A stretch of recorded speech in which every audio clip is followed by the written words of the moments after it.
Hello everyone. ये जो video आप देखने वाले हैं ये है क्लास 11 के motion in straight line chapter पर इस वीडियो में जो मैंने आपको कंसेप्ट सिखाया है इसकी कंसेप्ट है डिफ्रेंशिएशन का। इसमें आपको पता लगेगा कि डिफ्रेंशिएशन क्यों आई और किस सवाल से आई। वो सवाल भी मैंने इस वीडियो में किया है। जो सवाल सबसे पहले गैलीलियो ने किया था और फिर न्यूटन ने इस सवाल को और आगे बढ़ा के इंटीग्रेशन और डिफ्रेंशिएशन जैसी कैलकुलस ब्रांच दी थी मैथमेटिक्स को। तो ये कंसेप्ट मैंने इसमें बहुत अच्छा सा डिटेल से समझाया है। होता ही है कि बच्चे कैलकुलेशन सीख जाते हैं, क्वेश्चन करना सीख जाते हैं, बट उनको यही पता नहीं होता कंसेप्ट के बारे में, मैथमेटिक्स क्यों है और क्यों आई है और किस सवाल से आई है। वो मैंने इस वीडियो में समझाया है। आप इस वीडियो को ज़रूर देखिए, आपको ज़रूर पसंद आएगी। इसको सीखने पे आपको वाकई में लगेगा कि एक बहुत बड़ी न्यूटन की और गैलीलियो की बहुत बड़ी खोज थी। Thank you. हेलो एवरीवन, स्वागत है आपका मेरे YouTube channel deep into physics में। और कैसे हैं आप सब लोग? और आज हम पढ़ेंगे क्लास 11 का motion in straight line. Motion in a straight line.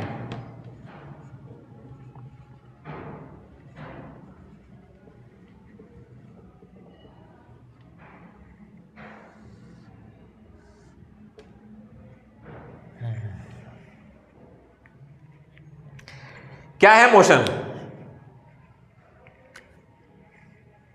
ये मार्कर मोशन में है, ठीक है।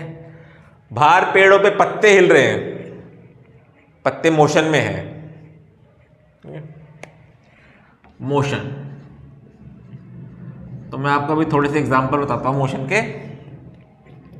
गाड़ियां सड़कों पे चल रही हैं, मेट्रो, ट्रेन, एरोप्लेन, सब मोशन में है। हमारी पृथ्वी सूरज का चक्कर काट रही है दिन रात, मोशन में है। ग्रह हैं वो भी सूरज के चक्कर काट रहे हैं, ये सभी मोशन में है। आप ये बॉल है, इस बॉल को आप थ्रो करते हैं, ये बॉल भी मोशन में चली जाएगी।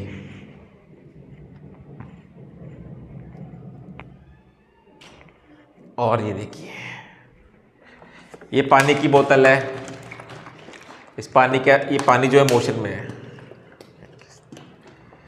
जिग जैग किस तरह कॉम्प्लिकेटेड मोशन है ये। और कुछ मोशन के एग्जाम्पल बताता हूँ आपको। ये देखिए, ये भी मोशन में है, ये मोशन में है,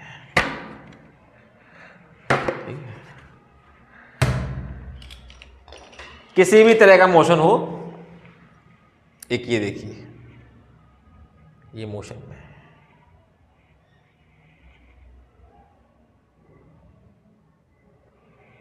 इसको थोड़ा सा और सर्कुलर मोशन। अभी आपको टाइप्स ऑफ मोशन नहीं पढ़ना, बस आप ये देखिए एक मोशन है, ठीक है। जहाँ बैठे होंगे पंखा घूम रहा होगा, वो भी मोशन में है। हर चीज मोशन में है। क्या ये बोर्ड भी मोशन में है? ये बोर्ड मोशन में नहीं है, ये बोर्ड है रेस्ट पोजीशन में,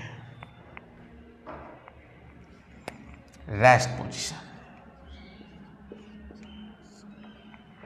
ये बल्ब है, बल्ब भी यहाँ पे रेस्ट पोजीशन पे है। मोशन के और एग्जांपल हमारा हार्ट है, पंप कर रहा है, ये भी एक मोशन है। ब्लड नसों में से हमारी बॉडी में हर जगह घूम रहा है, ये भी एक मोशन है। तो यूनिवर्स में जहां भी आप देखेंगे आपको मोशन ही नजर आएंगे। और जैसे कि मेरा व्हाइट बोर्ड, ये बल्ब, ये सब रेस्ट पोजीशन में है। आप जिस चेयर पे बैठे हो वो चेयर भी रेस्ट पोजीशन में है। तो मोशन को किस तरह से आप डिफाइन करेंगे? तो मोशन को हम इस तरह से डिफाइन करेंगे, change in position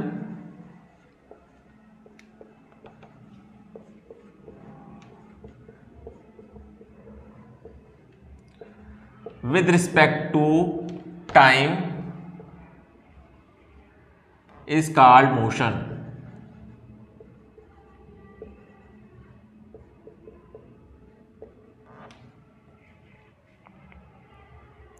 change in position with respect to time is called motion. किसी भी ऑब्जेक्ट की जब पोजीशन बदल जाती है टाइम के साथ तो उसे हम कहते हैं मोशन में। मान लीजिए मार्कर है, अभी ये ए पोजीशन पे है, ए से ये बी पे आ गया, पहले ए पे था फिर ये बी पे आ गया, तो ये मोशन में हुआ है तभी ये बी पे आया है। विदाउट मोशन ये ए से बी पे नहीं आ सकता। और ऐसा तो हो नहीं सकता जिस टाइम पे मान लीजिए ये है 10:30 पर ये यहां पे था, तो ऐसा हो सकता है कि जब ये बी पे आया हो तो तब भी टाइम यही हो 10:30 जरूर ये यहां पे जब आया होगा तो टाइम चेंज हुआ होगा, 2 का 3 सेकंड हो गया होगा। तो विद रिस्पेक्ट टू टाइम जैसे जैसे टाइम चेंज होता रहेगा और किसी ऑब्जेक्ट की पोजीशन चेंज हो जाए, चेंज इन पोजीशन, तो हम क्या बोलेंगे, वो मोशन में है। पोजीशन को मैथमेटिकली आप कैसे डिफाइन करेंगे? पोजीशन को मैथमेटिकल आप कैसे डिफाइन करोगे?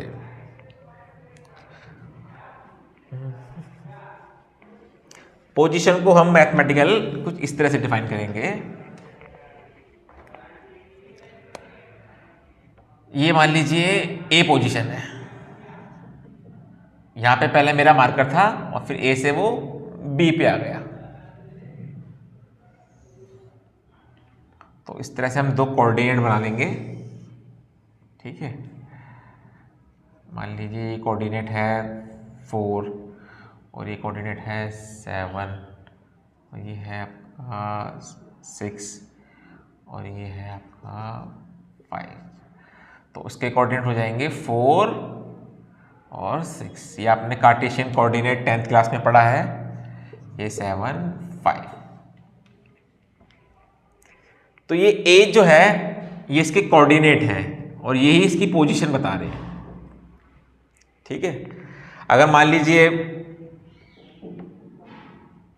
पी पॉइंट पे क्या पोजीशन होगी, तो पी पे ये वाला जो पॉइंट है यहाँ पे वाई एक्सिस क्या है, 0 होगा और एक्स एक्सिस मान लीजिए यहाँ पे 5 है, 5 0। तो ये आपने सब पढ़ रखा है। तो हमें, मैं ये पढ़ा तो नहीं रहा लेकिन मेरा समझाने का मतलब ये है कि हमें कार्टेशियन कोऑर्डिनेट की, हमें कार्टेशियन मैथमेटिक्स की जरूरत पड़ेगी मोशन समझने के लिए, कार्टेशियन कोऑर्डिनेट। और मोशन पढ़ने में ही नहीं, ये पूरी फिजिक्स पढ़ने में हमारे हमेशा यूज होगी ये कार्टेशियन कोऑर्डिनेट, 2 डायमेंशन और 3 डायमेंशन। तो यहाँ पे मेरा ये मैथमेटिक्स पढ़ाने का मकसद नहीं है, बस आपको समझाने का है कि ये मैथमेटिक्स फिजिक्स में हमेशा यूज होगी। अब सवाल उठता है 2 डायमेंशन मोशन, 3 डायमेंशन मोशन और 1 डायमेंशन मोशन क्या होते हैं? 1 डायमेंशन मोशन और 2 डायमेंशन मोशन और 3 डायमेंशन मोशन। तो 1 बाय 1 मैं इनके एग्जाम्पल बताता हूं। 1 डायमेंशन मोशन का पहले मैं आपको एग्जाम्पल बताता हूं।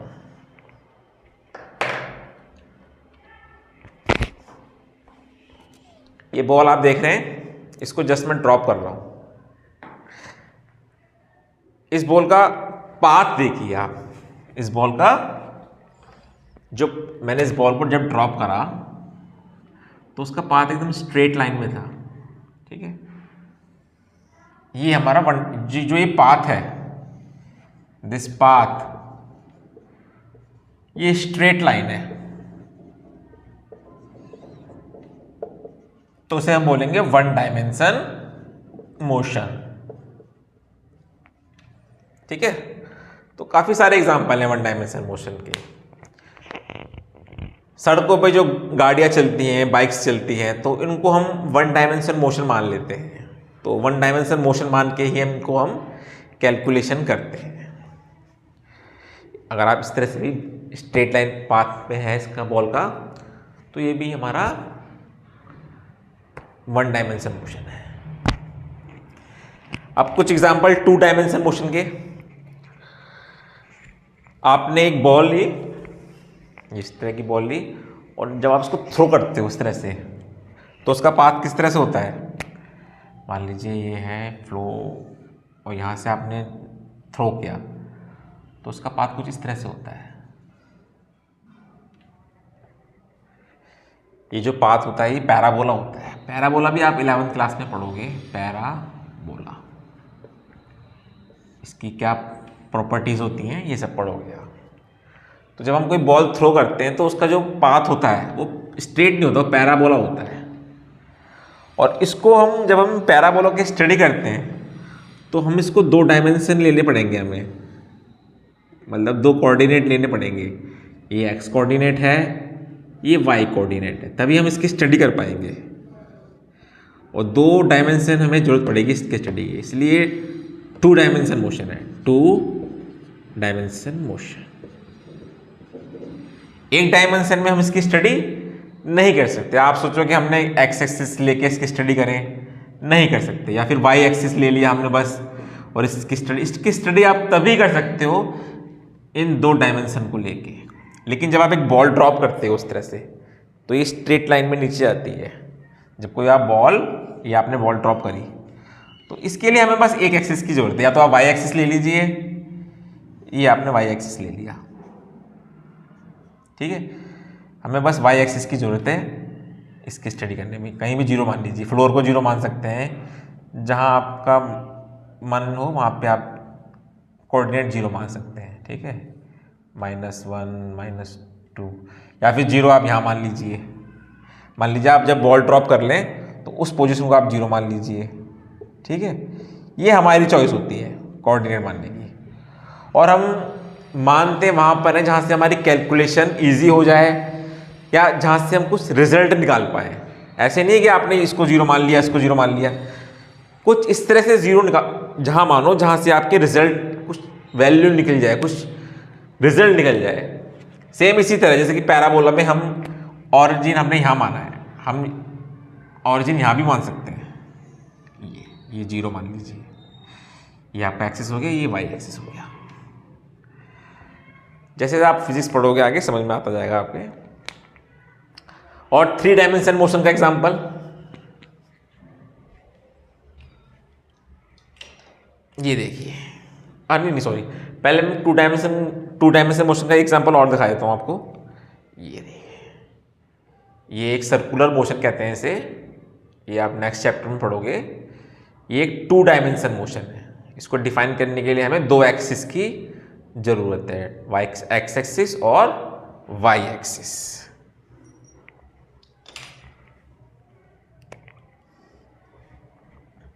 यही बना देता हूं। ये मान लीजिए बॉल है, इसको थ्रेड से मैंने बांध रखा है, और ये कुछ इस तरह से घूम रही है, ठीक है। इस तरीके से घूम रही है बॉल। तो इसको डिफाइन करने के लिए हमें दो एक्सिस की जरूरत पड़ेगी। इस तरह से ये एक्स एक्सिस है, ये वाई एक्सिस है। तो इसलिए ये क्या है? Two dimension motion. ये भी टू डायमेंशन मोशन है, ये भी टू डायमेंशन मोशन है। थ्री डायमेंशन मोशन का कोई एग्जांपल बताइए आप। Three dimension motion. Three dimension motion का एग्जांपल है, मान लीजिए एक मक्खी है, वो इस तरह से सर्कुलर तो घूम रही है वो, बट धीरे धीरे वो ऊपर भी जा रही है। देखिए मैं ये धीरे धीरे धीरे धीरे धीरे इस तरह से ऊपर भी जा रही है। तो उसमें तीनों डायमेंशन आ रहे हैं, एक्स एक्सिस भी आ रहा है, वाई एक्सिस भी आ रहा है, और जेड एक्सिस भी आ रहा है। तो हमें एक एक्सिस की और जरूरत पड़ेगी। मैं दिखा देता हूं आपको।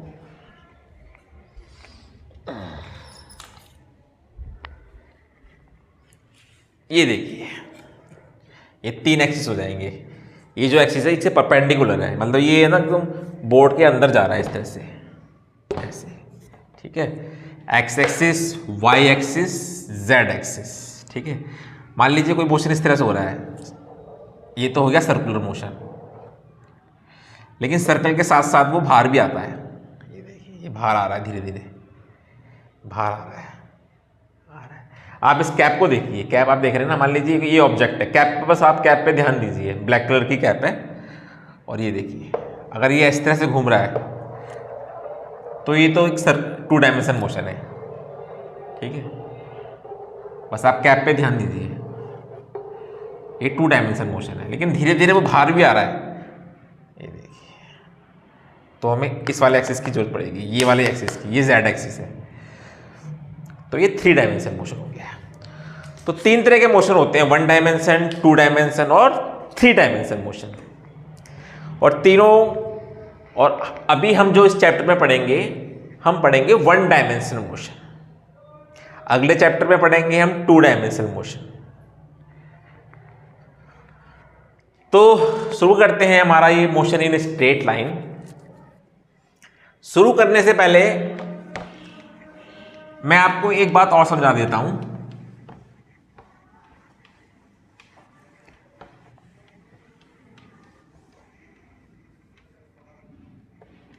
मैंने कहा कि ये बोर्ड जो है रेस्ट पोजीशन पे है, बट अगर मैं आपसे कहूं ये बोर्ड जो है गोली की स्पीड से मूव कर रहा है, एक बुलेट की स्पीड से मूव कर रहा है, तो आप मेरी बात का यकीन करोगे आप? और ये सच में एक बुलेट की स्पीड से मूव कर रहा है। अगर आप देखें तो ये बुलेट कहां पर है? अर्थ के ऊपर। ओ सॉरी, ये व्हाइट बोर्ड कहां पर है? ये व्हाइट बोर्ड है अर्थ के ऊपर, और अर्थ जो है सूरज का चक्कर काट रही है एक गोली की स्पीड से भी तेज, एक बुलेट की स्पीड से भी तेज चक्कर काट रही है अर्थ के। तो उसका मतलब क्या हुआ? ये मेरा व्हाइट बोर्ड जो है गोली की स्पीड से सन का चक्कर काट रहा है। यहां तक कि हम सब लोग अर्थ का चक्कर काट रहे हैं, हम सब लोग एक मोशन में हैं, और जिसकी जो स्पीड है वो एक बुलेट से भी ज्यादा तेज है। तो इस कहने का मतलब ये है, किसी मोशन को डिफाइन करते वक्त आपको ये भी बताना पड़ेगा किसके रिस्पेक्ट में। अगर मैं बोल रहा हूं ये व्हाइट बोर्ड रेस्ट पोजीशन में है, ये सन के रिस्पेक्ट में रेस्ट में नहीं है, ये मेरे रिस्पेक्ट में रेस्ट पोजीशन पे है। लेकिन एक सन के रिस्पेक्ट में, सूरज के रिस्पेक्ट में ये मोशन में है।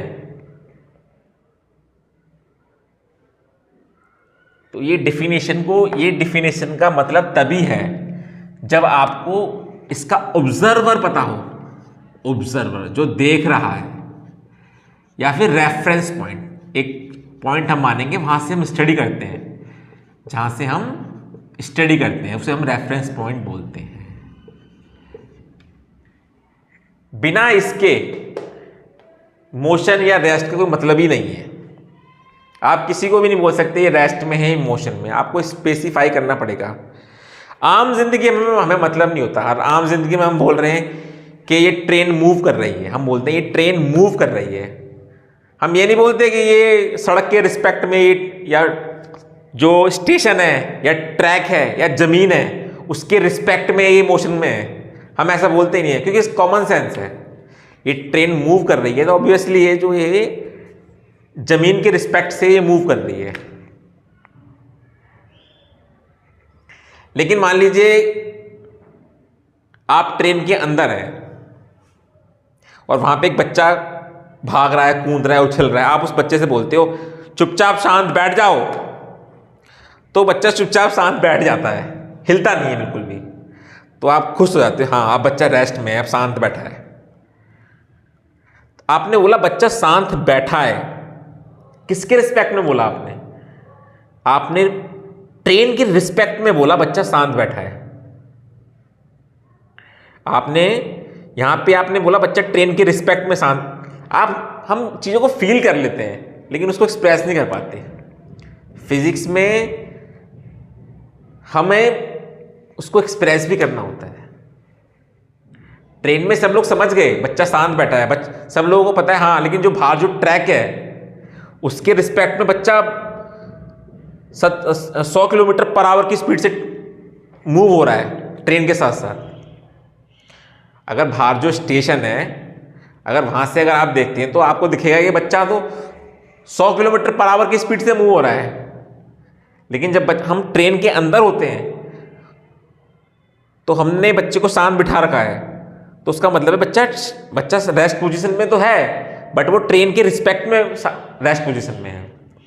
तो इसी चीज को हम समझेंगे आगे रिलेटिव मोशन में। इसी चैप्टर में आगे भी पढ़ना है रिलेटिव मोशन में, तो वहां पे मैं समझूंगा। अभी बस आप थोड़ा सा इसको आइडिया ले लीजिए, बस फील कर लीजिए, बाकी आगे इसको और डिटेल से पढ़ेंगे।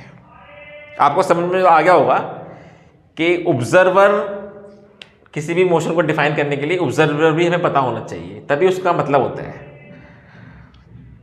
अब आप सोच सकते हो कि ऐसा कुछ है कि जो हर किसी के रिस्पेक्ट में रेस्ट में है, उसे हम बोलते हैं एब्सोल्यूट रेस्ट,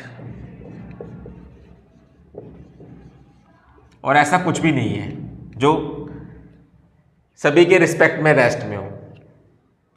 जैसे कि ये व्हाइट बोर्ड है, हमें तो रेस्ट में लग रहा है, बट ये सन के रिस्पेक्ट में ये मोशन में है। इसी तरह ऐसा कुछ भी नहीं है जो सभी के रिस्पेक्ट में मोशन में होगा।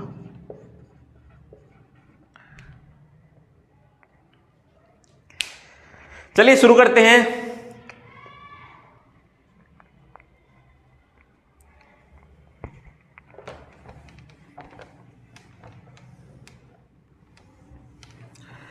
मैंने आपको काफी सारे मोशन के एग्जाम्पल बताए। अब जो भी मोशन की जो स्टडी होगी वो इन कोऑर्डिनेट्स में होगी।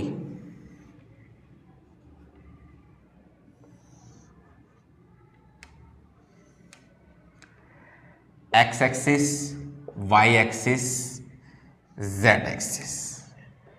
ऐसा क्यों है? ऐसा इसलिए है, मैंने आपको इतने कॉम्प्लिकेटेड मोशन के एग्जाम्पल दिए हैं। ये देखिए कितने कॉम्प्लिकेटेड मोशन के एग्जाम्पल दिए हैं। उसमें बहुत मैथ यूज होती है। जैसे जैसे आप फिजिक्स आगे बढ़ेंगे तो आपको समझ में आएगा। तो हमें कार्टेशियन कोऑर्डिनेट मैथमेटिक्स की जरूरत पड़ेगी इन कॉम्प्लिकेटेड मोशन को समझने के लिए। तो सारी फिजिक्स जो है इन कोऑर्डिनेट्स में ही होती है। ये हमारा ओरिजिन है, इसे हम ओरिजिन भी कह सकते हैं और रेफरेंस पॉइंट भी कह सकते हैं। मतलब जो भी मोशन होगा वो इसके रिस्पेक्ट में होगा, इसके रिस्पेक्ट में जो भी हम स्टडी करेंगे वो हम इसके रिस्पेक्ट में करेंगे। मैंने बताया ना आपको, कोई भी मोशन का मतलब तब है जब हमें ऑब्जर्वर या फिर रेफरेंस पॉइंट पता हो। तो जो भी यहाँ पे मूवमेंट होगी वो इसके रिस्पेक्ट में होगी, जो भी मोशन होगा, जो भी पोजीशन रेस्ट में होगी वो इसके रिस्पेक्ट में होगा। इसे हम बोलते हैं frame of reference. Frame of reference.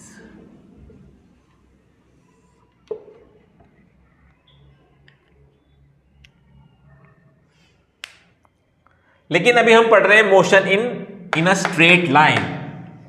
और एक बात और, ये यहाँ पे मैंने पॉजिटिव दिखाया है, जैसे कि 1 2 3 1 2 3, ये 1 2 3। इनके नेगेटिव भी होते हैं, इस साइड जो है ये नेगेटिव हो जाएगा -1, तो ये हम ड्रॉ नहीं कर रहे, -1 -2, ठीक है। जेड एक्सिस का भी हम ड्रॉ नहीं कर सकते। तो होते ये तीनों परपेंडिकुलर हैं, आपने पढ़ रखा है, समझाने की जरूरत नहीं है, और आप 11th में ही पढ़ोगे, 12th में ही पढ़ोगे, ठीक है। तो बस ये है, इन कोऑर्डिनेट पे हम स्टडी करेंगे, इसको हम फ्रेम ऑफ रेफरेंस कहते हैं। और इसमें एक वॉच भी अटैच होती है, एक वॉच भी अटैच होती है, ये वॉच है। तो ये पूरा जो सिस्टम है इसको हम बोलेंगे फ्रेम ऑफ रेफरेंस। सारे मोशन की स्टडी इसमें होगी। ये हमारा, इसे आप ऑब्जर्वर भी कह लीजिए, रेफरेंस पॉइंट भी कह लीजिए, ओरिजिन भी कह लीजिए, ये सब है। लेकिन अभी हम पढ़ रहे हैं motion in straight line. Motion in straight line, तो हमें जरूरत नहीं है अभी वाई एक्सिस की, हमें वाई एक्सिस की जरूरत नहीं है, ना ही हमें जेड एक्सिस की जरूरत है। हमें बस एक एक्सिस की जरूरत है, बस एक्स एक्सिस की। 0 1 2 3 4 -1 -2 -3 -4।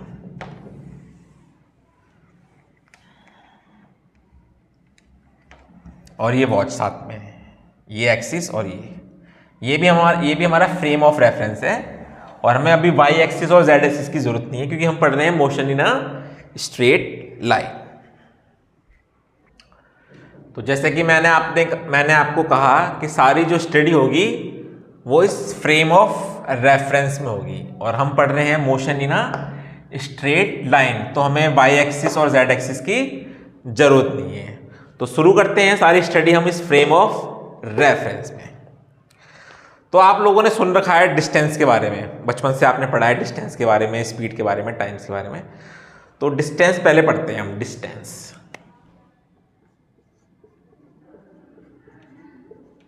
तो डिस्टेंस क्या है? दूरी, ठीक है। गाड़ी 1 किलोमीटर दूर गई, ठीक है, फिर 1 किलोमीटर दूर जाके वापस फिर 1 किलोमीटर वापस आ गई, तो गाड़ी कितने किलोमीटर चल ली? 2 किलोमीटर गाड़ी चली, ठीक है। मान लीजिए होम से कोई अपनी ऑफिस जाता है और ऑफिस है उसका 1 किलोमीटर, ठीक है, फिर वापस आता है घर, ऑफिस से घर 1 किलोमीटर, तो कितना डिस्टेंस कवर किया? 2 किलोमीटर डिस्टेंस कवर कर लिया। लेकिन जब ये स्टडी हम इस फ्रेम ऑफ रेफरेंस में पढ़ेंगे, जब ये डिस्टेंस हम यहाँ पे, मतलब डिस्टेंस क्या? पोजीशन चेंज होना, उसी को तो डिस्टेंस कहते हैं। लेकिन जब ये हम स्टडी इसमें करेंगे, मान लीजिए गाड़ी स्टार्ट होती है यहाँ से, x इजिकल टू, मान लीजिए x इजिकल टू 0 ले लेते हैं। गाड़ी स्टार्ट हुई यहाँ से, x इजिकल टू 0 से स्टार्ट हुई गाड़ी, स्टार्ट, और गाड़ी जो गई है वो यहाँ तक गई है, मान लीजिए ये किलोमीटर में है, ये यहाँ तक 4 किलोमीटर तक यहाँ तक गई, और यहाँ से फिर वापस आ गई, ठीक है। तो इनिशियल फाइनल पोजीशन भी क्या है? इनिशियल पोजीशन क्या है? इनिशियल पोजीशन है, सॉरी, इनिशियल पोजीशन है x इजिकल टू 0, और फाइनल पोजीशन क्या है? फाइनल पोजीशन भी x इजिकल टू 0 है। यानी कि डिस्प्लेसमेंट हो गया, डिस्प्लेसमेंट हमारा हो जाएगा x2 माइनस x1। हमारा x2 भी क्या है? 0, x1 भी क्या है? 0 इजिकल टू 0। तो एक तरह से मैं आपको बताना चाहता था डिस्टेंस और डिस्प्लेसमेंट में क्या अंतर है। डिस्टेंस तो ये हो गया, आप गए वापस भी आ गए तो वो ऐड ही होगा, लेकिन डिस्प्लेसमेंट डिपेंड करता है आपकी पोजीशन क्या है, final position minus initial position. आप पूछ रहे हो कि ऐसा क्यों हो रहा है? ऐसा इसलिए हो रहा है, हम स्टडीज फ्रेम ऑफ रेफरेंस में कर रहे हैं, हम मैथमेटिक्स डेवलप करेंगे अभी, तभी तो हम कॉम्प्लिकेटेड मोशंस को समझ पाएंगे। अभी मैं आपको एक एग्जांपल और देता हूं।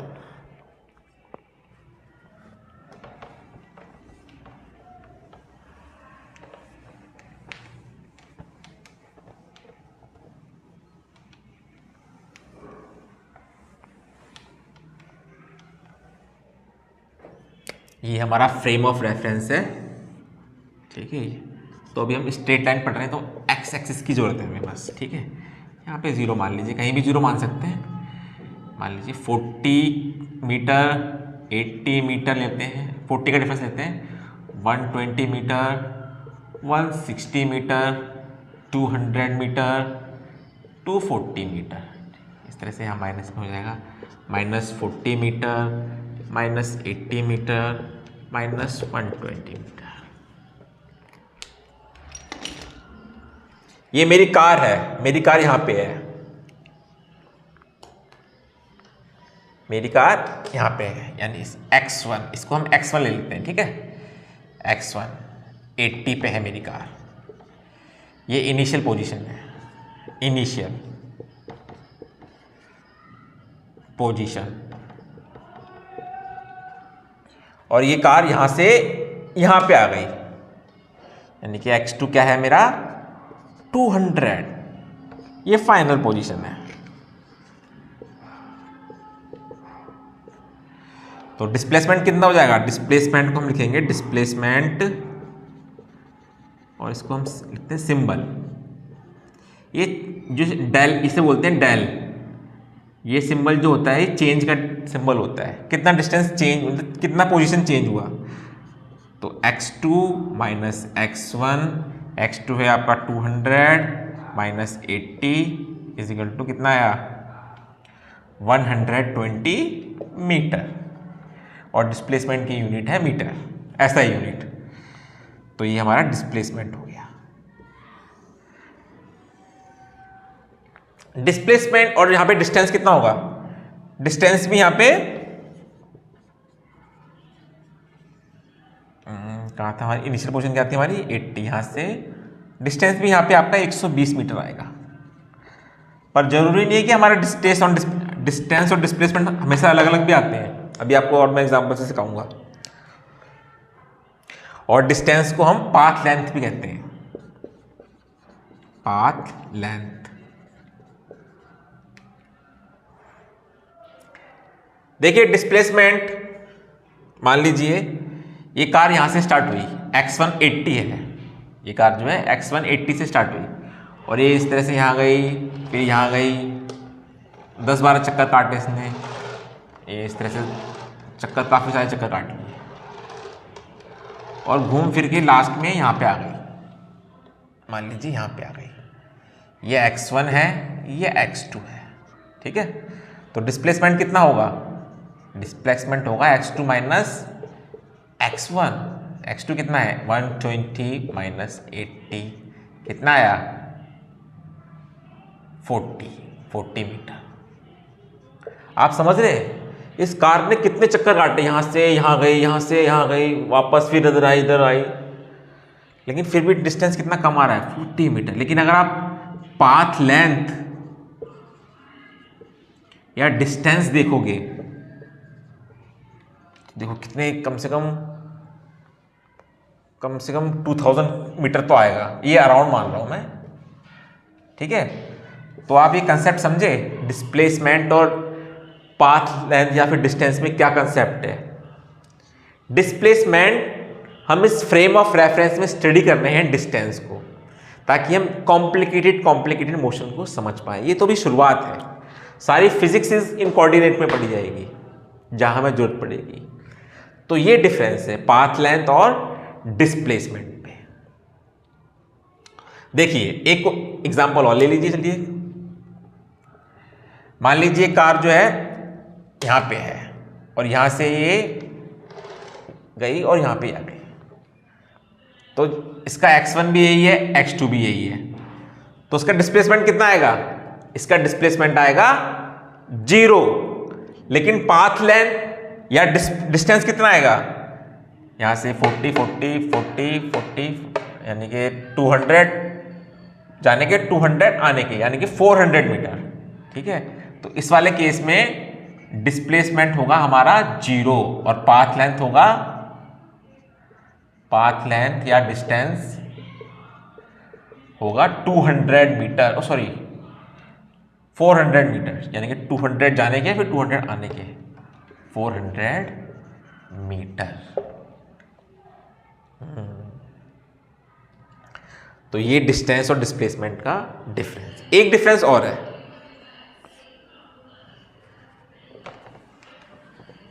एक डिफरेंस और है, वो भी मैं आपको बता दूं।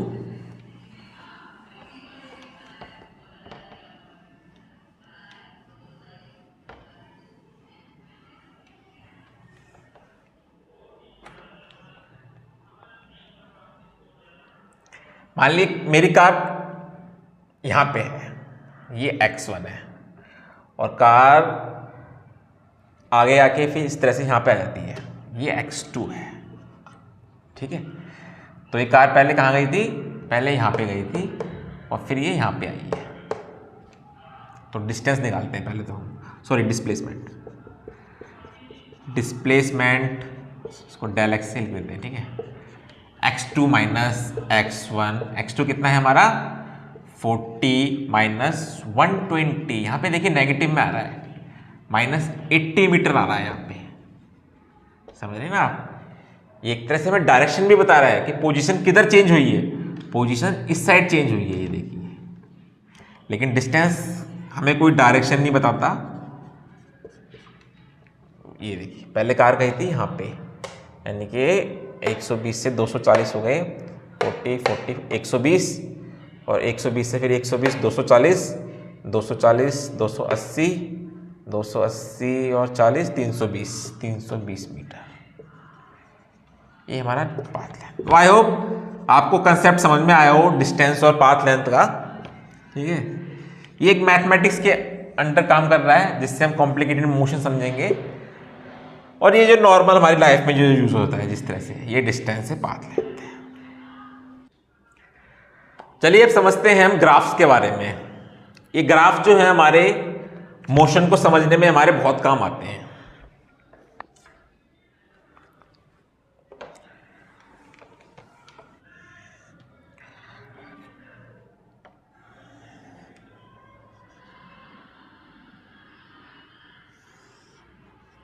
इस पे ले लेते हैं टाइम, और यहां पे ले लेते हैं पोजीशन। देखिए हमारा फ्रेम ऑफ रेफरेंस ये है, ये हमारा फ्रेम ऑफ रेफरेंस है, फ्रेम ऑफ रेफरेंस कह लीजिए या फिर कोऑर्डिनेट कह लीजिए। और यहाँ पे एक वॉच भी अटैच है, यहाँ पे एक वॉच भी अटैच है। ठीक है, लेकिन ये हमारा ग्राफ है, ये हमारा फ्रेम ऑफ रेफरेंस नहीं है, ये हमारा ग्राफ है। मान लीजिए मेरी कार है, ये कार मेरी यहां पे रेस्ट पोजीशन पे है विद रिस्पेक्ट टू, ये हमारा रेफरेंस पॉइंट है, ये हमारा ओरिजिन है, ये हमारा ऑब्जर्वर है। तो ये कहां पर है, रेस्ट पोजीशन पे। ये यहां पे मैं पोजीशन लिख रहा हूं, 10 20 30 40 50 60, और ये टाइम है 1 second 2 second 3 second 4 second 5 second 6 7 second. ठीक है, अब जो एक कार है ये रेस्ट पोजीशन पे है विद रिस्पेक्ट टू दिस, तो उसका ग्राफ कैसे बनेगा, टाइम बढ़ता जा रहा है और उसकी पोजीशन 40 ही है। देख रहे हो आप, हर टाइम पे, हर सेकंड पे यहाँ भी पोजीशन क्या है 40, यहाँ पे भी क्या है पोजीशन 40, यहाँ पे पोजीशन क्या थी 40। तो ये पोजीशन टाइम ग्राफ है रेस्ट पोजीशन के लिए, ये रेस्ट पोजीशन के लिए ग्राफ है, रेस्ट या फिर स्टेशनरी पोजीशन के लिए, या फिर स्टेशनरी ऑब्जेक्ट के लिए। कोई ऑब्जेक्ट जो है स्टेशनरी पोजीशन पे है। अब दूसरा ग्राफ सीखते हैं हम।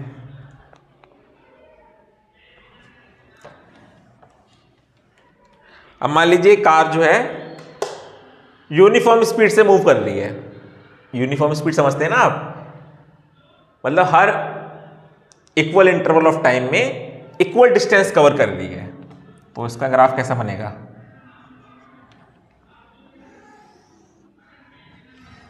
ये टाइम है और ये पोजीशन है।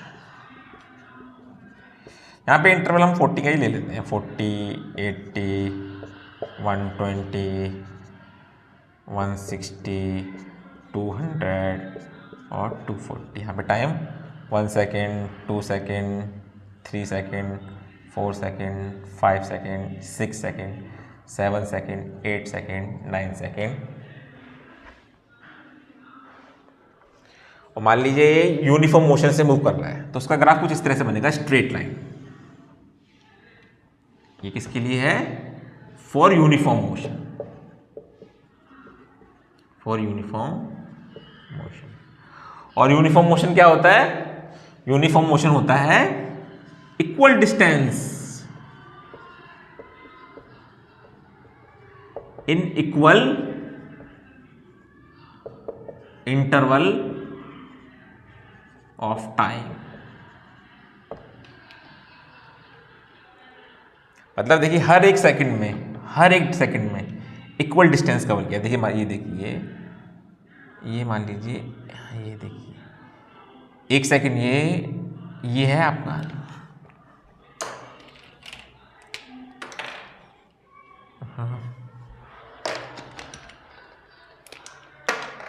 ये रेड से टाइम दिखा रहा हूँ, ये 1 सेकंड है और 1 सेकंड में डिस्टेंस कितना कवर किया, 40 मीटर। ठीक है, फिर अगला 1 सेकंड,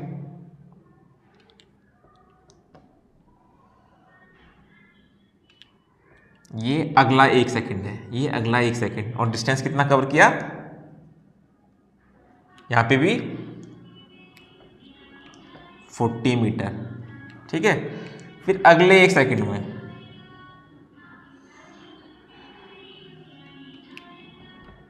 अगले 1 सेकंड में यहां पे डिस्टेंस कितना कवर किया, 40 मीटर। फिर अगले 1 सेकंड में, ठीक है, ये मान लीजिए 120 है, तो हर 1 सेकंड में 40 डिस्टेंस कवर हो रहा है। हर एक सेकंड में यहाँ पे 40 meter distance cover, equal distance, ये आपने पढ़ा है, equal distance in equal interval of time, इसे हम बोलेंगे यूनिफॉर्म मोशन। मतलब हर इंटरवल में वो, जैसे कि हर जहां भी आप देखोगे हर 1 सेकंड में वो 40 मीटर डिस्टेंस कवर कर रहा है।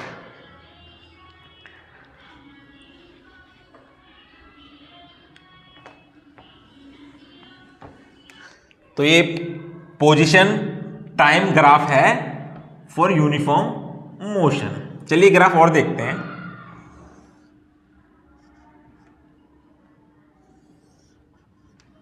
ये टाइम है, ये पोजीशन है, वही 40, 80, 120, 160, 200। ठीक है, 1 सेकेंड, 2 सेकेंड, 3 सेकेंड, इस तरह से। मान लीजिए मोशन कुछ इस तरह से है, ये कार है, यहाँ से चलना स्टार्ट हुई धीरे धीरे और धीरे धीरे स्पीड पकड़ी, फिर ब्रेक लगाने पड़े थोड़ी देर बाद, तो इस तरह से मोशन आया। ये धीरे धीरे धीरे स्पीड बढ़ी, फिर एक स्पीड कांस्टेंट हो गई, स्पीड बढ़ रही है और फिर ये कांस्टेंट स्पीड हो गई। ये मोशन क्या है, ये है non uniform motion. Non uniform motion, uniform motion में हर इंटरवल पे, हर इक्वल इंटरवल पे इक्वल डिस्टेंस कवर होता है। बट इसमें जब नॉर्मल लाइफ में जब हम कार चलाते हैं तो धीरे धीरे हम उसकी स्पीड बढ़ाते हैं, कभी ब्रेक लगानी पड़ती है, कभी स्पीड बढ़ानी पड़ती है, तो वो एक नॉन यूनिफॉर्म मोशन है। ये नॉन यूनिफॉर्म मोशन है। तो ये ग्राफ हमारे बहुत हेल्पफुल होते हैं मोशन को समझने के लिए। वो जैसे जैसे ये चैप्टर आगे मैं आपको आज पढ़ाऊंगा तो आपको खुद इन ग्राफ की अहमियत पता लगेगी। चलिए अब समझते हैं एक नया कंसेप्ट, एवरेज वेलोसिटी और इंस्टेंटेनियस वेलोसिटी।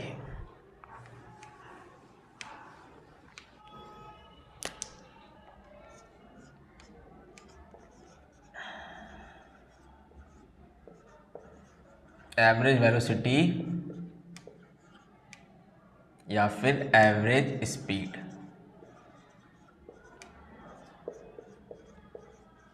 ठीक है, और एक कंसेप्ट ये वाला है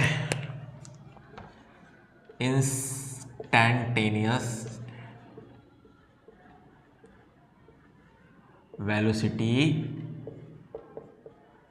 और एक है इंस्टेंटेनियस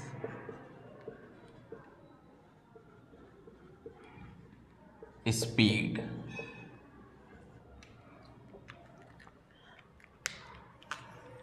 बहुत इंपॉर्टेंट फिजिक्स के दो कंसेप्ट हैं, एक ये है और एक ये वाला है।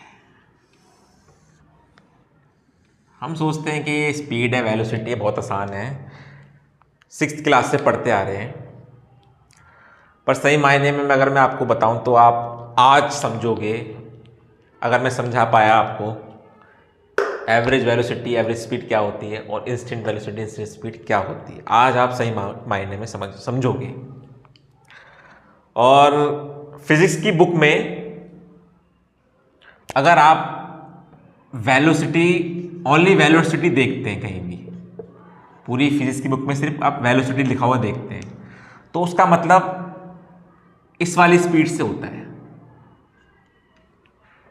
ठीक है, अगर फिजिक्स की बुक में अगर आप स्पीड लिखा हुआ देखें तो उसका मतलब ये ही होता है इंस्टेंटेनियस स्पीड, ये नहीं होता।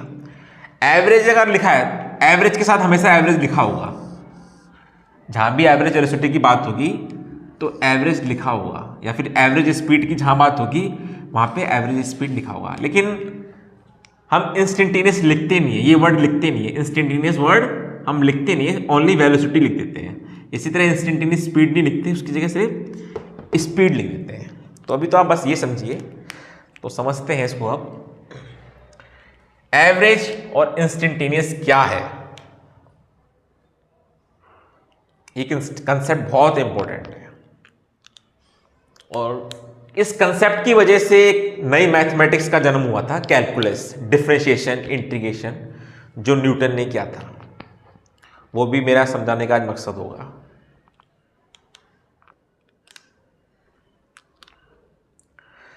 तो शुरुआत मैं करता हूं एक कहानी से, उस कहानी से आपको एक आइडिया होगा। मान लीजिए आप गाड़ी से कहीं जा रहे हैं, 200 किलोमीटर दूर जाना है आपको गाड़ी से, और गाड़ी चलना स्टार्ट होती है 12 बजे से। 12 बजे से गाड़ी चलना स्टार्ट हुई, 12 PM से, और 4 PM तक गाड़ी चली, और 4 PM पर गाड़ी रुक गई, और गाड़ी ने कवर किया 200 किलोमीटर डिस्टेंस। कितने घंटे लगे? 4 आवर लगे, 4 आवर्स। तो जैसा कि अभी आपने जो 6th क्लास से पढ़ते आ रहे हैं, जो फॉर्मूला है distance is equal to speed into time, ये पढ़ते आ रहे हैं ना आपने इस फार्मूले से, distance is equal to time से। मैं पूछता हूं उस कार की क्या, अभी आप बस ये बस समझिए, अभी आप बस ये समझिए, तो क्या होगी उसकी स्पीड? उसकी स्पीड होगी 200 डिवाइडेड बाई 4, यानी कि 50 किलोमीटर पर आवर। तो आप बोलोगे कि गाड़ी जो है 50 किलोमीटर पर आवर की स्पीड से चली है। लेकिन जब गाड़ी चल रही थी तो उस वक्त आपने गौर किया होगा, गाड़ी की कभी स्पीड 70 किलोमीटर पर आवर भी थी, कभी स्पीड 90 किलोमीटर पर आवर थी, कभी ट्रैफिक में स्पीड 20 किलोमीटर पर आवर थी, कभी हाईवे पे 120 किलोमीटर पर आवर भी थी, और कभी रेड लाइट पे 0 किलोमीटर पर आवर की स्पीड भी थी। समझ रहे ना आप?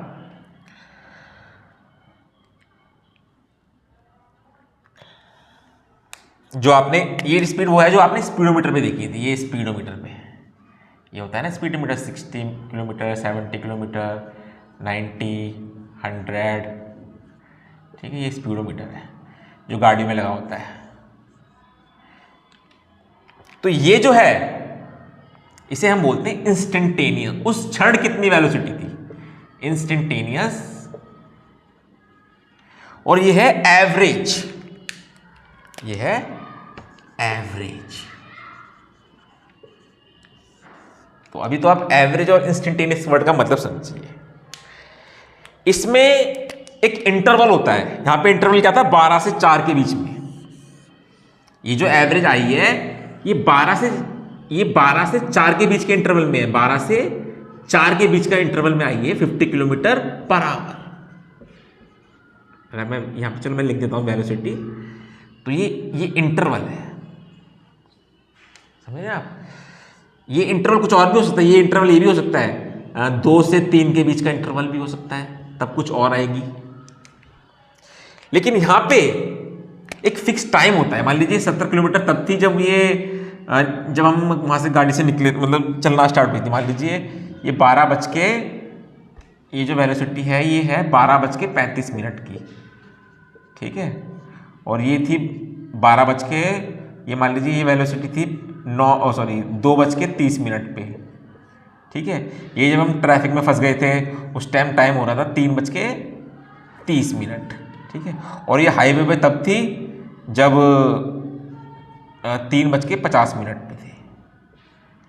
ठीक है, ये रेड लाइट आई थी 3:55 पे। तो यहाँ पे इंस्टेंट है, यहाँ पे फिक्स टाइम है, लेकिन एवरेज में एक इंटरवल है, यहाँ पे एक इंटरवल है। तो ये तो बस मैं आपको एक आइडिया दे रहा हूँ, समझना तो अभी बाकी है, असली कहानी तो अब शुरू होगी।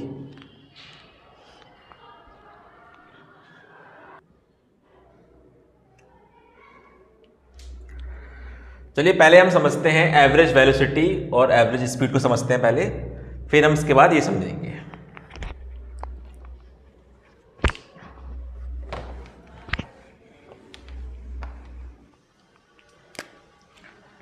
एवरेज वेलोसिटी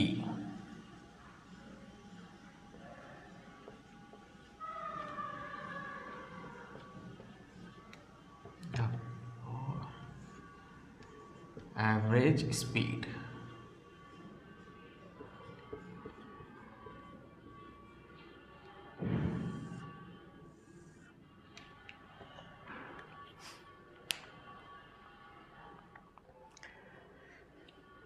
पहले हम ये समझते हैं, हम ये कंसेप्ट समझ क्यों रहे हैं। एवरेज वेलोसिटी, इंस्टेंटेनियस वेलोसिटी, ये हम समझ इसलिए रहे हैं कि कोई भी मोशन है वो कितना तेज है, कितना स्लो है, उसको आप कैसे एक्सप्रेस करोगे। जैसे कि ये मार्कर है, ये इस तरह से ड्रॉप हुआ, अब ये इस तरह से ड्रॉप हुआ, पहले ये स्लो मोशन में था, अब ये फास्ट मोशन में है। तो ये इसको आप कैसे एक्सप्रेस करोगे किसी भी मोशन का, किसी भी मोशन को, कि वो कितना स्लो है, कितना फास्ट है। उसको एक्सप्रेस करने के लिए हमें दो क्वांटिटी की जरूरत पड़ती है, एवरेज वेलोसिटी और इंस्टेंटेनियस स्पीड या फिर इंस्टेंटेनियस वेलोसिटी। तो पहले हम ये वाला कॉन्सेप्ट समझेंगे, फिर उसके बाद हम दूसरा कॉन्सेप्ट इंस्टेंटेनियस कॉन्सेप्ट समझेंगे। तो उसको डिफाइन किस तरह से किया जाता है, is defined as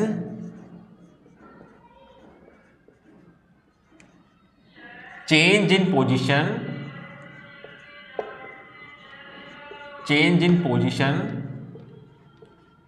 divided, change in position या डिस्प्लेसमेंट या डिस्प्लेसमेंट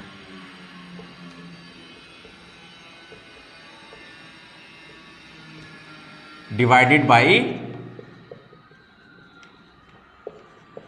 टाइम इंटरवल।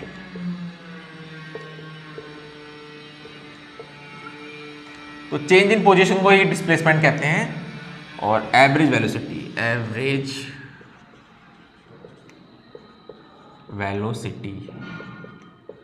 तो उसको हम लिखेंगे v, इसको रिप्रेजेंट करते हैं v बार से, ठीक है।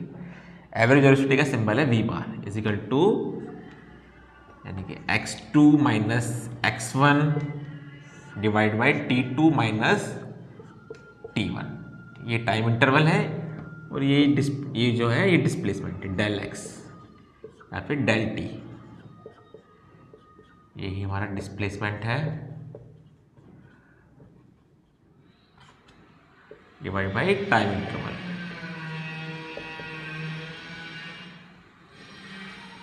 टाइम एवरेज वेलोसिटी जो है एक वेक्टर क्वांटिटी है, ये एक वेक्टर क्वांटिटी है, मतलब इसमें एक डायरेक्शन होता है। और अभी हम क्या पढ़ रहे हैं, one dimension motion in straight line पढ़ रहे हैं। तो एक एक्सिस की हमें जरूरत है, तो यहाँ पे डायरेक्शन जो हमें पता लगेगा प्लस और माइनस साइन से पता चल जाएगा हमें, क्योंकि डिस्प्लेसमेंट है, displacement is also vector quantity, ये भी एक वेक्टर क्वांटिटी है। तो जो इसका डायरेक्शन होगा डिस्प्लेसमेंट का, वही वेलोसिटी का डायरेक्शन होगा। अब सिमिलर होता है एवरेज स्पीड, ये होता है डिस्टेंस या फिर path length divided by time interval.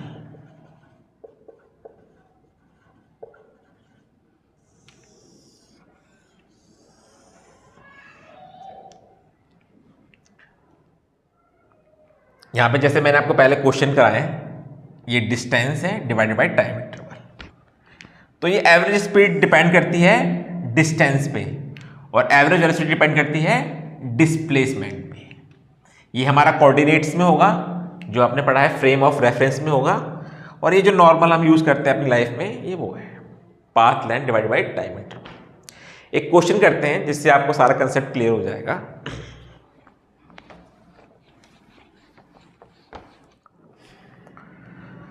तो एक क्वेश्चन दे रखा है और साथ में फिगर भी दे रखा है। ये फ्रेम ऑफ रेफरेंस है और यहां पे ये वॉच है, दिस इज वॉच। ये हमारा फ्रेम ऑफ रेफरेंस है। तो क्वेश्चन में कह रहा है a car is moving along a straight line OP, it moves from O to P, यहां से O से P तक आने में, and return from P to Q, O से P आने में, यहां से O से P आने में से लगते हैं 18 सेकेंड। 18 सेकेंड, ठीक है। इस कार को यहां से आने में लगते हैं 18 second. And return from P to Q, P से Q आने में लगते हैं 6 सेकेंड, और यहां से यहां जाने में लगते हैं 6 second. What are the average velocity and average speed of the car? हमें एवरेज वेलोसिटी भी निकालनी है और एवरेज स्पीड भी निकालनी है इन दोनों केसेस में, ठीक है। पहले हम करेंगे ए केसेस के बारे में।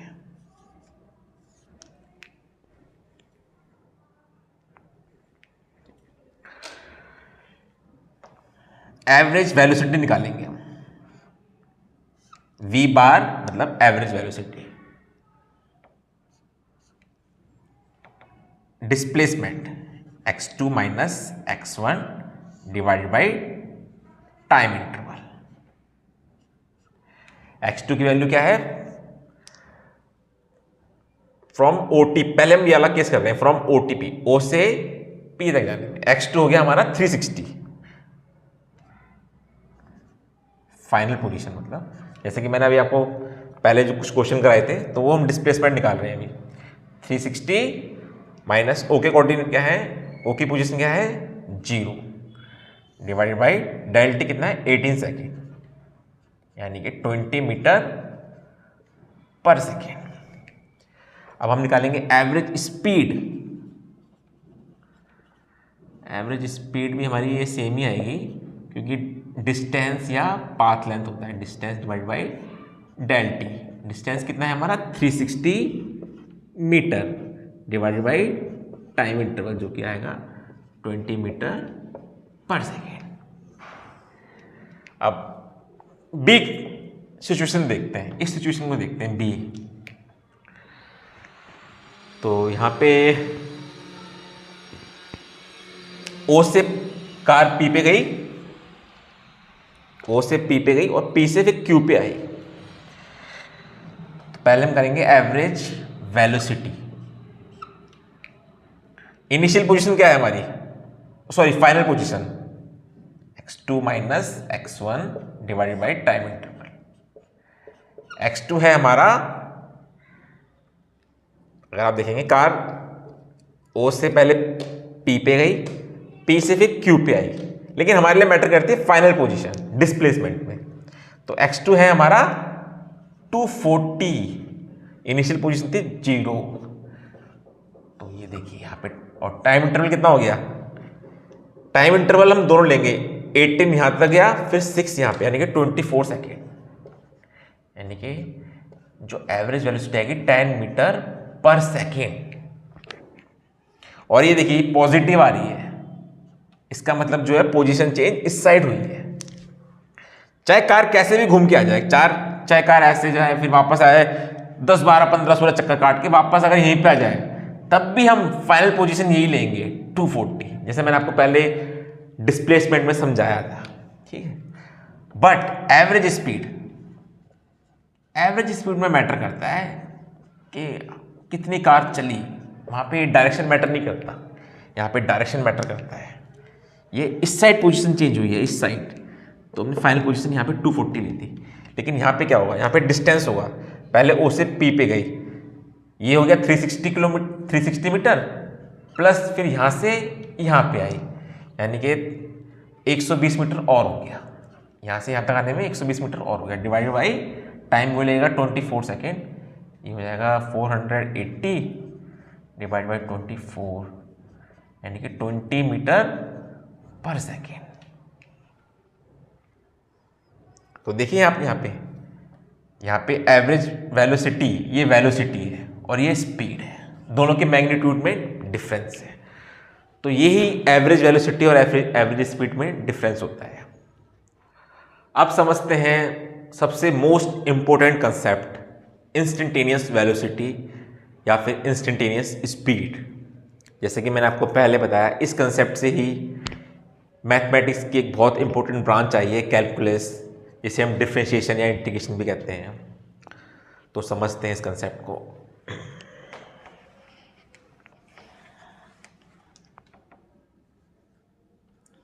इंस्टेंटेनियस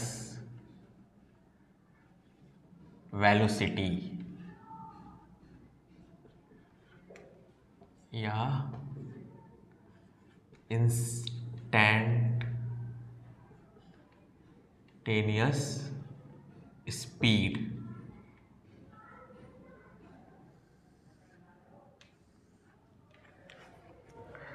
इस कंसेप्ट की शुरुआत हुई थी गैलीलियो गैलीली से।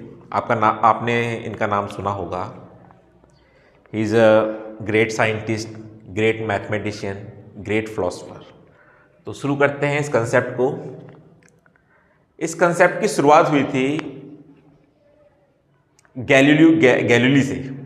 आपने इनके बारे में सुना होगा, गैलीलियो गैलीली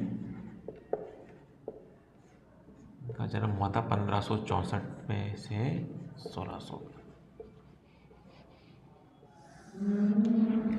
इंस्टेंटेनियस वेलोसिटी या फिर इंस्टेंटेनियस स्पीड, इस कंसेप्ट की शुरुआत होती है एक सवाल से। ये सवाल ये है, एक भारी ऑब्जेक्ट और एक हल्का ऑब्जेक्ट। मान लीजिए भारी ऑब्जेक्ट है और ये बहुत लाइट ऑब्जेक्ट है। इन दोनों को अगर मैं एक साथ ड्रॉप करता हूं, जस्ट छोड़ता हूं इस तरह से, तो कौन सा ऑब्जेक्ट पहले जमीन से नीचे टकराएगा?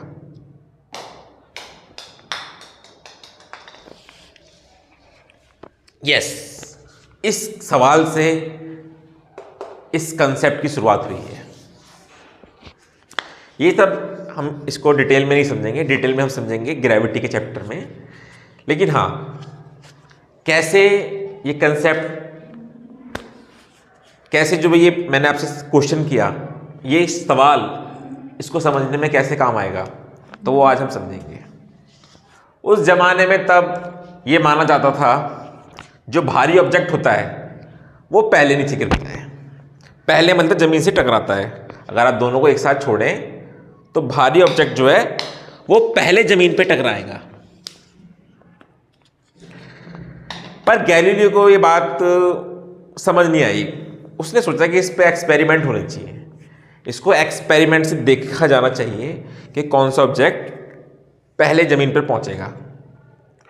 और जो पहले लोग मानते थे उस जमाने में, उनका भी मानना कुछ इस तरह से था कि मान लीजिए अगर आप एक पंख हो, एक हल्का सा पंख है किसी, और एक भारी सी लोहे की बॉल है, ये पंख है, ये भारी सी लोहे की बॉल है।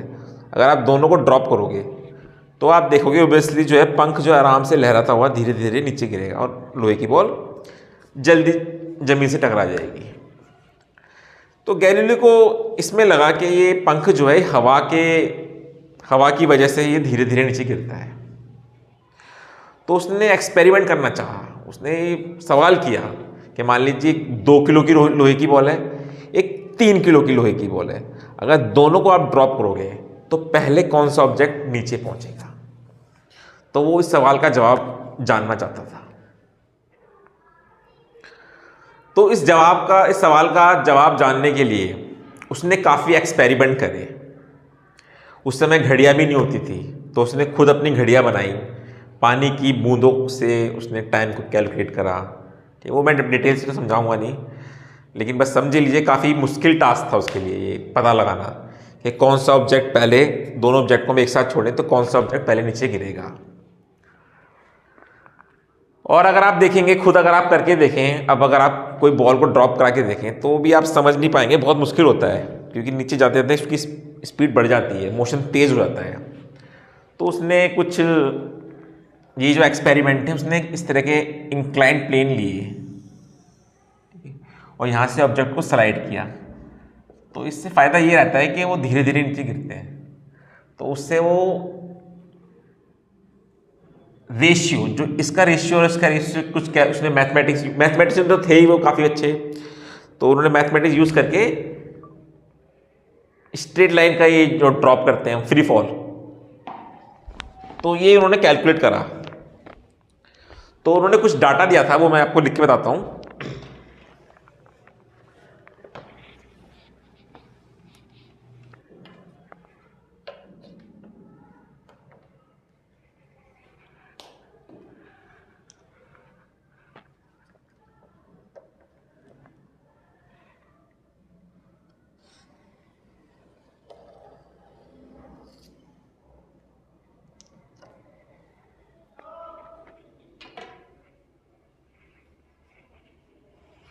इसको मिटा देते हैं थोड़ी देर के लिए।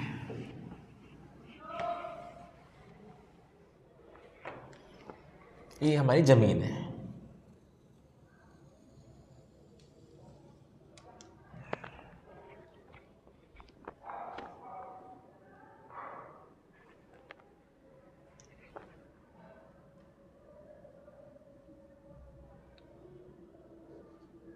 ज़ीरो, 5, 10, 15,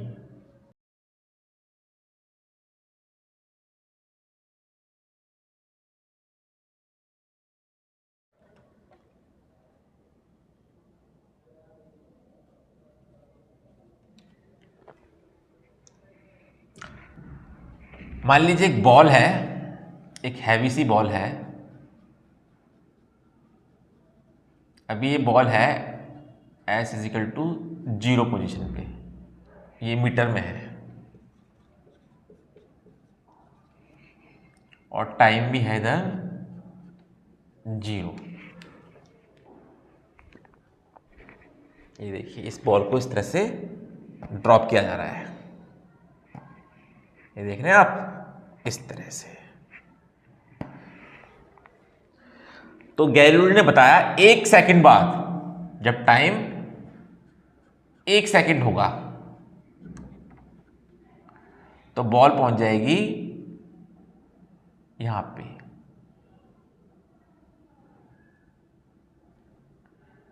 ये एस है हाइट 4.9 मीटर।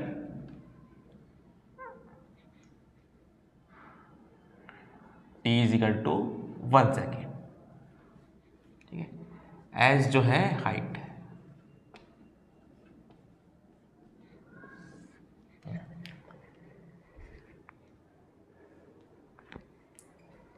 उसके अगले 1 सेकंड बाद, अगले 1 सेकंड बाद बॉल पहुंच जाएगी यहां पे।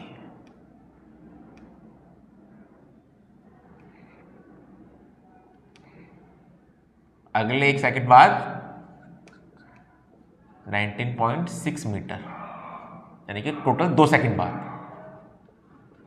ठीक है। आपने बॉल ड्रॉप करी, इस तरह से आप बॉल ड्रॉप करते हैं, तो 1 सेकंड बाद वो यहां पहुंचेगी, 2 सेकंड बाद वो यहां पहुंच जाएगी, ठीक है। और उसके अगले 1 सेकंड बाद बॉल होगी आपकी यहां पे, यहां पे होगी एस इजिकल टू 40.1 मीटर, यानी कि 3 सेकंड बाद।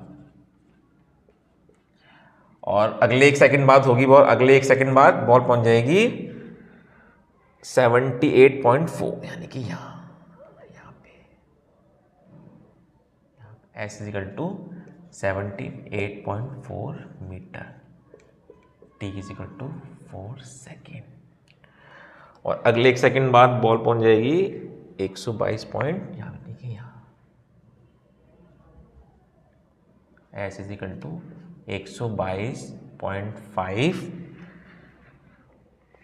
मीटर, यानी कि 5 सेकेंड बाद बॉल यहां पहुंच जाएगी। समझ रहे हैं आप? ये बॉल आपने ड्रॉप करी तो उसने किस तरह बड़ी मेहनत से गैलीलियो गैलीली सर ने बड़ी मेहनत से ये डाटा निकाला। अगर कोई और ये डाटा जब उन्होंने निकाला वो मैं बताता हूं आपको। ये देखिए हर 1 सेकंड, मतलब पहले सेकंड में बॉल यहां पहुंची, दूसरे सेकंड में यहां पहुंची, तीसरे सेकंड में यहां पहुंची, चौथे सेकंड में यहां पहुंची, 5वें सेकंड में बॉल यहां पहुंच गई।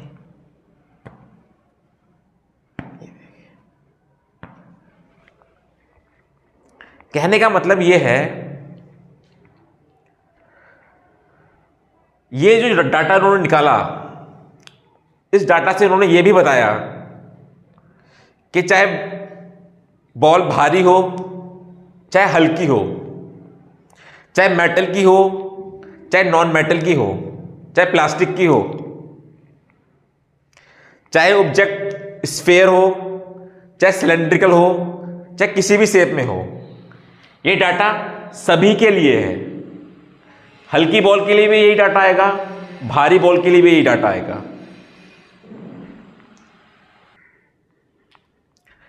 ये उस टाइम की बहुत बड़ी खोज थी। मतलब अगर आप दो ऑब्जेक्ट, चाहे वो किसी भी शेप के हों, किसी भी मास के हों, किसी भी मेटल के हो, किसी भी नॉन मेटल के हों, दोनों को अगर आप एक साथ एक सेम हाइट से ड्रॉप करेंगे तो वो एक साथ ही जमीन से नीचे टकराएंगे। ये सबसे पहले गैलीलियो ने बताया बाय थ्रू हिज एक्सपेरिमेंट, अपने एक्सपेरिमेंट के द्वारा। लेकिन ये बात फिर बाद में न्यूटन ने भी बताई थी, बट उन्होंने प्रॉपर इक्वेशन दी थी। उस इक्वेशन से उन्होंने समझाया था कि गैलीलियो की बात ठीक है, और गैलीलियो ने ये अपने एक्सपेरिमेंट से दिया था डाटा। अगर आप इस डाटा को ध्यान से देखें तो इसमें आपको हाइट और टाइम के बीच में एक रिलेशन मिलेगा। हाइट यानी कि एस, टाइम और टी, वो रिलेशन कह लीजिए या फंक्शन कह लीजिए, जो आप अभी 12th में पढ़ेंगे। फंक्शन आप 11th में भी पढ़ेंगे, आपने पहले भी पढ़ा है फंक्शन के बारे में। हाइट और टाइम के बीच में एक फंक्शन मिला, वो रिलेशन कैसे, उसे रिलेशन भी कह लीजिए, वो कुछ इस तरह से था, S T is equal to 4.9 T square. ये एक बहुत बड़ी इक्वेशन है। ये इक्वेशन कहाँ से आई? इस डाटा को अगर आप ध्यान से देखेंगे, उन्होंने सबसे पहले तो ये डाटा निकाला, इस डाटा के आधार पे उनको ये रिलेशन मिला। इसका मतलब कुछ नहीं है, उन्होंने ये देखी, ये टी अगर 1 सेकेंड होगा तो हाइट कितनी होगी? तो हाइट होगी 4.9 into 1 square is equal to 4.9 meter. अगर टाइम 2 सेकेंड हुआ, अगर टाइम 2 सेकेंड हुआ यानी कि एस 2, तो हाइट होगी 4.9 इंटू 2 का स्क्वायर यानी कि 19.6 मीटर।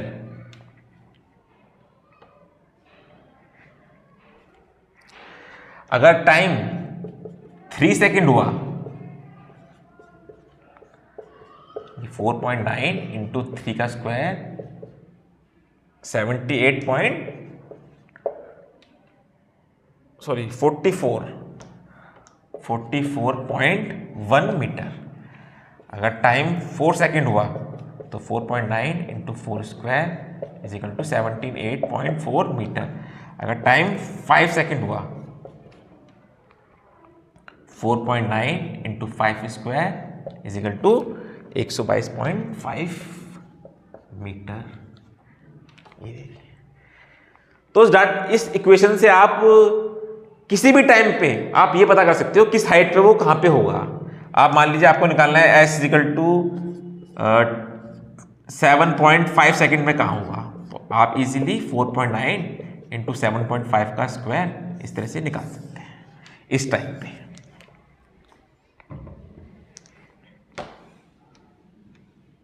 मतलब आप दुबई में जो वर्ल्ड ग्रेटेस्ट बिल्डिंग है उसके ऊपर आप खड़े हो और आपने एक बॉल ड्रॉप करी और आप पता करना चाहते हैं कि 10 सेकंड बाद बॉल कितने नीचे होगी, तो आप इस इक्वेशन से ये पता कर सकते हैं। ये उस टाइम गैलीलियो ने ये इक्वेशन बता दी थी।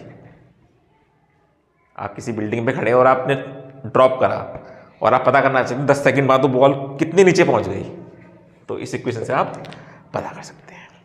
लेकिन हम पढ़ रहे हैं अभी इंस्टेंटेनियस वेलोसिटी के। अब देखिए कैसे बात इंस्टेंटेनियस वेलोसिटी तक जाती है। चलिए देखिए, मैंने आपको एक स्टोरी सुनाई थी इंस्टेंटेनियस वेलोसिटी और एवरेज वेलोसिटी के बारे में। तो वहाँ पे मैंने आपको बताया था कि एवरेज वेलोसिटी क्या होती है और इंस्टेंटेनियस वेलोसिटी क्या होती है। एक आइडिया दिया था मैंने आपको वहाँ पे। इस इक्वेशन को लिख लेते हैं हम यहाँ पे।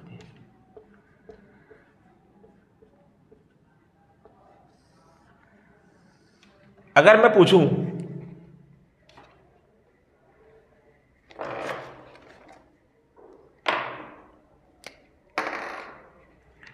एवरेज वेलोसिटी क्या होगी,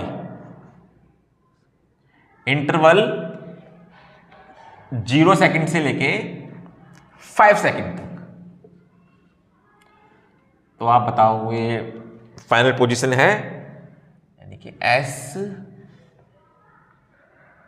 -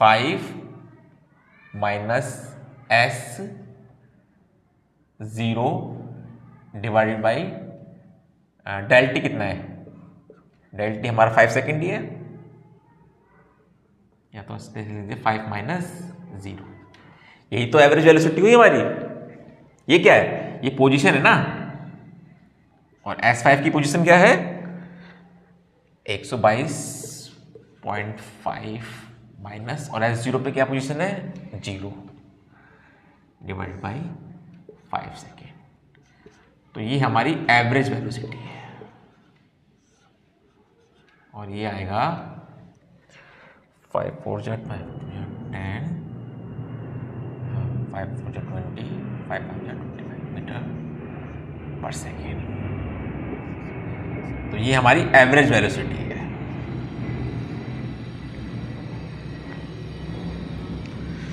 एवरेज वेलोसिटी आप किसी भी इंटरवल में निकाल सकते हो। आप 2 से 3 के इंटरवल में भी निकाल सकते हो, आप 3 से 4 के इंटरवल में निकाल सकते हो, आप 4 से लेके 4.1 सेकेंड के इंटरवल में भी निकाल सकते हो।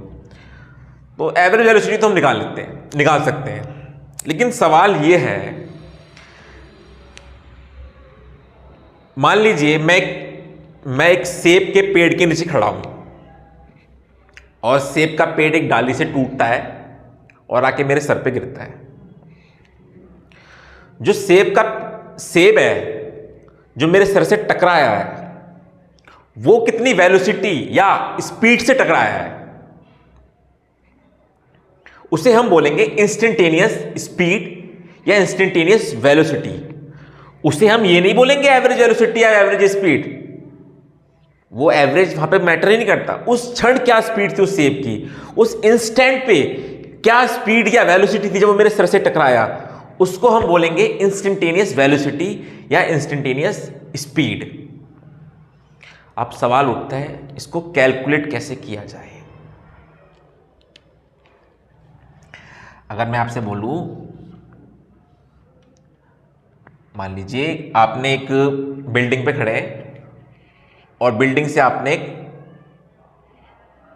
कोई भी ऑब्जेक्ट, पत्थर या फिर बॉल आपने ड्रॉप की, तो आप ये तो बता सकते हैं कि 5 सेकंड बाद वो कहां होगा। वो 5 सेकंड बाद 122.5 मीटर नीचे होगा। लेकिन उस क्षण, उस इंस्टेंट पे क्या वेलोसिटी है,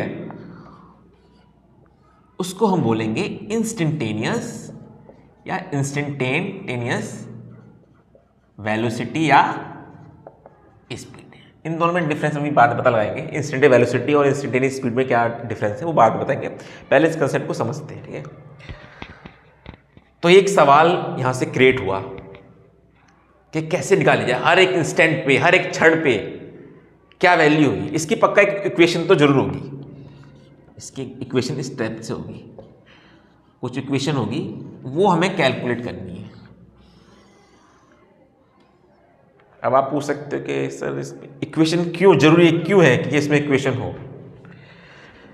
देखिए, अगर आप ध्यान से देखें तो ये जो मोशन है,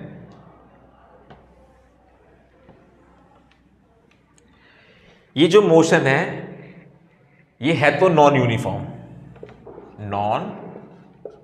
यूनिफॉर्म मोशन है।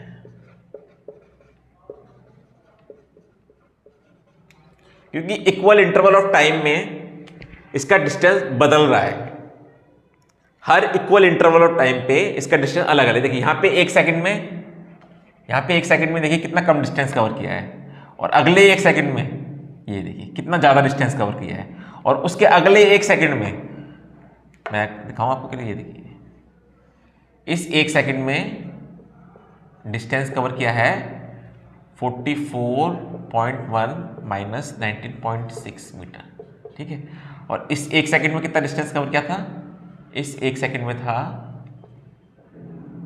4.9 मीटर डिस्टेंस, ठीक है। और इस एक सेकंड में डिस्टेंस कवर किया है 78.4 माइनस 44.5, मतलब हर एक सेकंड बाद डिस्टेंस बढ़ता जा रहा है। हर एक सेकंड के हर एक क्षण बाद वेलोसिटी बदल रही है। तो ये क्या है, एक नॉन यूनिफॉर्म मोशन है। इसका ग्राफ अगर आप ड्रॉ करोगे, इसका ग्राफ कुछ इस तरह से आएगा। अगर मैं पोजीशन टाइम ग्राफ लूं, ये टाइम है, ये पोजीशन है,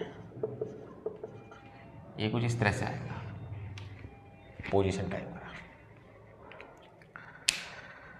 स्ट्रेट लाइन नहीं आएगा, ये इस तरह से आएगा। मतलब हर क्षण इसकी वेलोसिटी बदल रही है। यहां पे वेलोसिटी अलग होगी, यहां पे वेलोसिटी अलग होगी, यहां पे velocity v is equal to 1 second पे अलग होगी, v is equal to 2 second पे वेलोसिटी अलग होगी, v 3 सेकंड पे अलग होगी। ये इंस्टेंटेनियस वेलोसिटी है, इंस्टेंटेनियस वेलोसिटी। यहां पे वेलोसिटी अलग होगी, हर क्षण पे वेलोसिटी अलग होगी। हर क्षण पे, किसी भी क्षण पे ले लीजिए, इस पॉइंट पे अलग वेलोसिटी होगी, इस क्षण पे अलग वेलोसिटी होगी। तो ये कैसे किया जाए कैलकुलेट?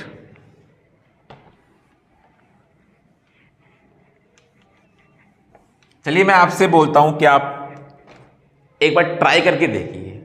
इस वीडियो को पॉज कीजिए, उस कुछ देर के शांत मन से खुद करने की कोशिश कीजिए। आप कैलकुलेट कीजिए।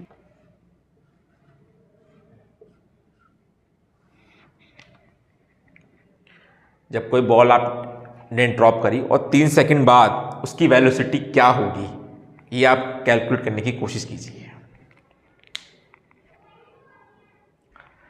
आई होप आपने ट्राई किया होगा। चलिए, हमें पता नहीं है कि इंस्टेंटेनियस वेलोसिटी कैसे कैलकुलेट करते हैं, पर हम एक काम करते हैं। हम एवरेज वेलोसिटी कैलकुलेट करते हैं।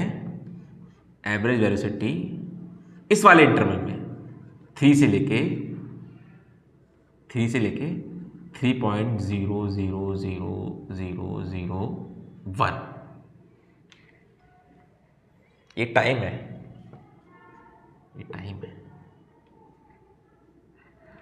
तो आप देख रहे हैं जो टाइम का जो इंटरवल लिया है, मैंने बहुत बहुत बहुत कम लिया है। मैंने बहुत कम इसलिए लिया है, जो इंस्टेंटेनियस वेलोसिटी जो 3 सेकंड पे होगी, और जो इंस्टेंटेनियस वेलोसिटी 3.0000001, ये है इंस्टेंटेनियस वेलोसिटी। ये इंस्टेंटेनियस वेलोसिटी है 3 सेकंड पे, और ये इंस्टेंटेनियस वेलोसिटी है 3.0। इन दोनों की वैल्यू में ज्यादा डिफरेंस नहीं होगा। नहीं होगा। और मेरे पास, मुझे आती नहीं है कैलकुलेट इंस्टेंटेनियस वेलोसिटी कैलकुलेट करना, तो मैं एक काम कर लेता हूं, मैं एवरेज वेलोसिटी कैलकुलेट कर लेता हूं यहां से इस इंटरवल के बीच में। अगर मुझे इस इंटरवल में मुझे एवरेज वेलोसिटी पता लग गई, तो वो ऑलमोस्ट बराबर होगी, वो ऑलमोस्ट बराबर होगी इंस्टेंटेनियस वेलोसिटी के। ये तो बराबर तो नहीं लिखेंगे, तो हम ये कहेंगे ऑलमोस्ट बराबर होगी।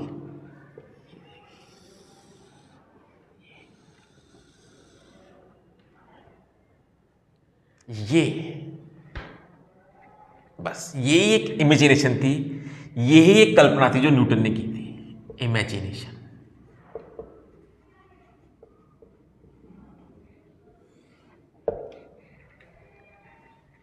चलिए कैलकुलेट करके देखते हैं। अभी ये एग्जैक्ट नहीं है, अभी बस ये अप्रोक्सीमेटली है, वो मोस्ट प्रोबेबली है, मतलब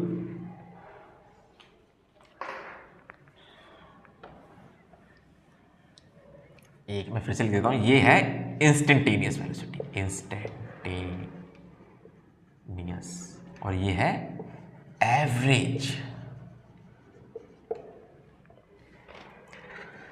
तो इंस्टेंटेनियस वेलोसिटी ऑलमोस्ट बराबर होगी v3 minus 3.0000001 is equal to, अब ये एवरेज वेलोसिटी कैसे निकालेंगे इस इंटरवल में, s 3.001 minus s3 divided by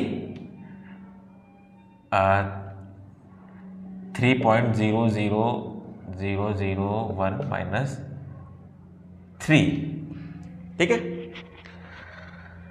यानी कि इजिकल टू हो जाएगा 4.9 इंटू टी स्क्वायर। टी क्या है, 3.0000001 का स्क्वायर माइनस 4.9 इंटू 3 का स्क्वायर, और ये माइनस हो के आ जाएगा 0.00001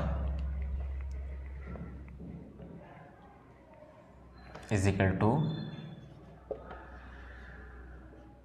इसका स्क्वायर करेंगे, 4.9 कॉमन ले लेंगे, तो अंदर हो जाएगा हमारा इसका स्क्वायर माइनस 3 का स्क्वायर, इसका स्क्वायर हो जाएगा। देखिए इस कैलकुलेशन को थोड़ा सा इजी करते हैं हम, 3 पॉइंट इतने जीरो की आवश्यकता नहीं है, हम करते हैं 3.01 से, ठीक है,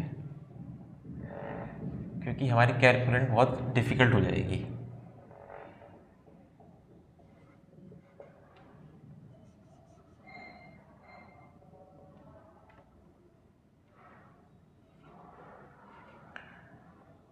लेकिन बट ये है, ये जो वैल्यू आएगी ये थोड़ी कम एक्यूरेट आएगी, जितना छोटा लेंगे वैल्यू उतनी ज़्यादा एक्यूरेट आएगी, ये थोड़ी कम एक्यूरेट आएगी, लेकिन हम अपनी कैलकुलेशन करने के लिए ये कर लेते हैं। तो अंदर हो गया 3.01 का स्क्वायर माइनस 3 का स्क्वायर, और नीचे हो जाएगा 0.01।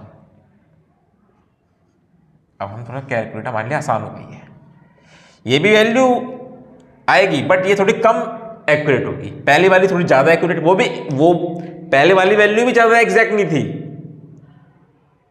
बट हाँ ये वो थोड़ी सी एक्यूरेट थी, पर ये तो बहुत ही कम एक्यूरेट होगी क्योंकि हमने थोड़ा सा इंटरवल बढ़ा दी है। इंस्टेंटेनियस वेलोसिटी 3 सेकंड पर, जो कि ऑलमोस्ट बराबर है एवरेज वेलोसिटी 3 से लेके 3.01 टाइम इंटरवल के बीच में, ठीक है। कैलकुलेट करने पे जो मैंने कर रखा है इसको 0.29 divided by 0.01 is equal to 29 meter पर सेकेंड। ये हमारी इंस्टेंटेनियस वेलोसिटी है, जो कि ऑलमोस्ट एक्यूरेट नहीं है, एग्जैक्ट नहीं है, बट हाँ कुछ हमें आइडिया मिल गया कि मतलब अगर आपने एक स्टोन ड्रॉप कराया तो 3 सेकंड बाद उसकी वेलोसिटी क्या होगी, उसकी इंस्टेंटेनियस वेलोसिटी होगी 29 मीटर पर सेकेंड। तो हमें ये आइडिया हो गया कि 3 सेकंड पे क्या वेलोसिटी होगी, 29 मीटर अराउंड इतनी होगी, अप्रोक्सीमेटली इतनी होगी 29 मीटर सेकेंड। लेकिन सवाल उठता है एग्जैक्ट एग्जैक्ट वैल्यू क्या होगी, एग्जैक्ट एक्यूरेट। और कोई ऐसी इक्वेशन हो सकती है जो सभी के लिए, जिससे हम यूज करके हर एक इंस्टेंट पे वेलोसिटी निकाल लें। जैसे कि हम हर एक इंस्टेंट पे ये पता कर सकते हैं कि कितना डिस्टेंस, कितनी हाइट पे बॉल है। कोई ऐसी इक्वेशन हो सकती है। तो न्यूटन ने, बताता हूं आपको,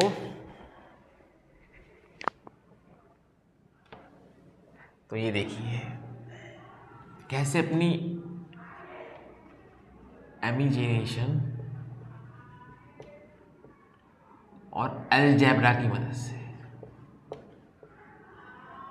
कैसे फाइंड किया। देखिए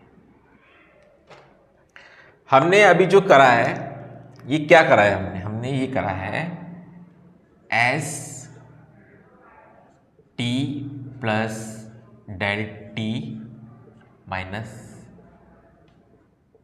divided by time interval del T, हमने यही तो करा है। और ये क्या है, हमारी एवरेज वेलोसिटी। ये एवरेज वेलोसिटी है टी प्लस टी से लेकर T plus del T time के बीच में, ये हमारी एवरेज वेलोसिटी है।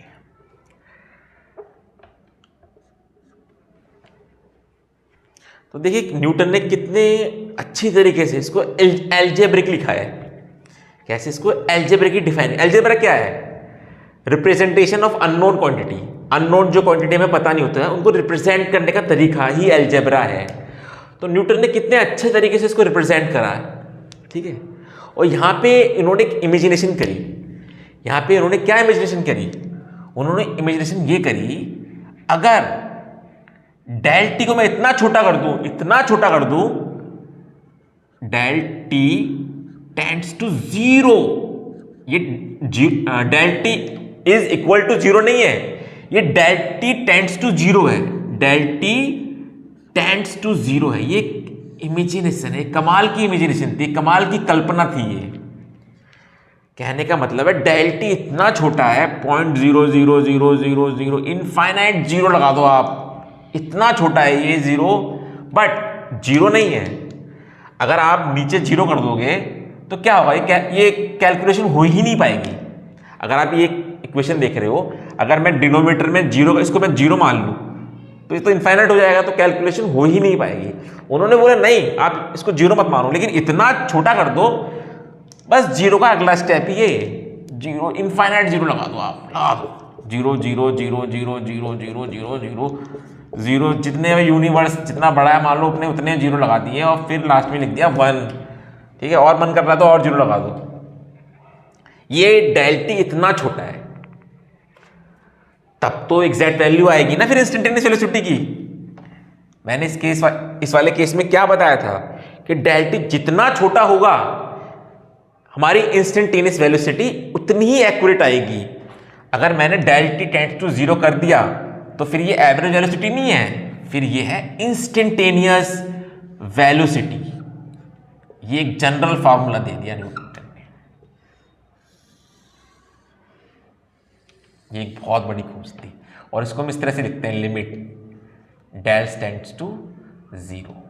लिमिट आप पढ़ोगे 11th से स्टार्ट होगी, लिमिट्स 11th में पढ़ोगे, 12th में पढ़ोगे, इसकी प्रॉपर्टीज पढ़ोगे, लेकिन कंसेप्ट यही है, कल्पना यही है, इमेजिनेशन यही है। चलिए इस कंसेप्ट को लेके हम सॉल्व करते हैं, जो हमने 3 सेकंड पे इस तरीके से कैलकुलेट किया था, अब इस तरीके से कैलकुलेट करेंगे। v 3 सेकंड पर कितनी इंस्टेंटेनियस वेलोसिटी कितनी होगी, लिमिट टू जीरो, इसको ठीक है, और हम इस तरह से लिखेंगे एस टी की जगह 3 प्लस डेल टी तो बहुत छोटा है, तो हम इसे एल्जेब्रिकली लिखेंगे, इसको डेल टी को हम एल्जेब्रिकली लिखेंगे, डेल टी और एस 3 और डेल टी। यहाँ पे आप देख रहे हैं ना, ये डेल टी ऐड होके लिखा है 3.01। डेल टी क्या था, डेल टी ये था हमारा, ये हमारा डेल टी था, और यहाँ पे ऐड होके लिखा हुआ है 3 प्लस डेल टी, ये ऐड होके लिखा हुआ है, और यहाँ पे एल्जेब्रिक हम इस तरह से लिख रहे हैं, ठीक है। और इसके बाद हम क्या करेंगे, ये वाली इक्वेशन यूज करेंगे, ये वाली इक्वेशन। तो हो जाएगा लिमिट्स डेल टेंड्स टू 0 और ये हो जाएगा 4.9, ये पूरा टाइम है तो 3 प्लस डेल टी का होल स्क्वायर माइनस 4.9 3 का whole square divided by del T. ठीक है, हम यही कर रहे हैं जो हमने यहाँ पे क्या था,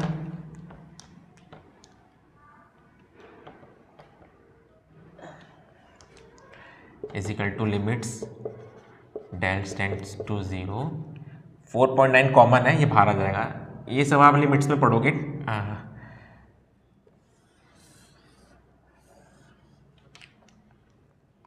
और ये अंदर हो जाएगा 3 प्लस डेल टी का whole square minus 3 square divide by del T.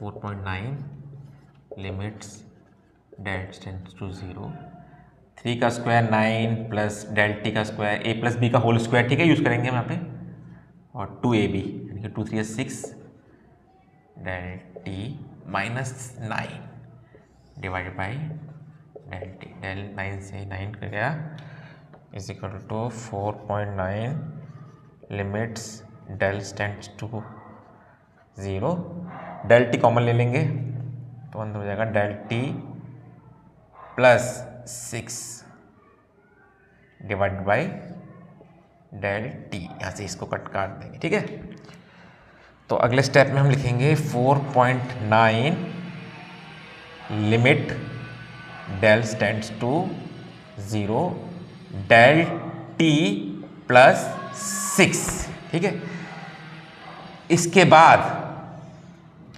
हम डेल टी को 0 मान लेंगे। डेल टी मैंने बताया ना काफ़ी छोटा है, पर आप बोलोगे सर यहाँ पे डेल टी 0 क्यों नहीं माना था, यहाँ पे नहीं मान सकते हम। अगर यहाँ पे डेल टी 0 मान लेंगे तो ये फिर कैलकुलेशन हो ही नहीं पाएगी। हाँ, इस स्टेज पे आके हम डेल टी को 0 मान सकते हैं क्योंकि यहाँ पे ऐड हो रहा है और ये वास्तव में इतना छोटा है, ये इनफाइनाइट 0 है, इसमें बहुत छोटा है ये, तो उसको 0 मान लेते हैं, तो फिर ये लिमिट हट जाएगी। तो ये सारी प्रॉपर्टीज आप पढ़ोगे 11th क्लास की लिमिट के चैप्टर में।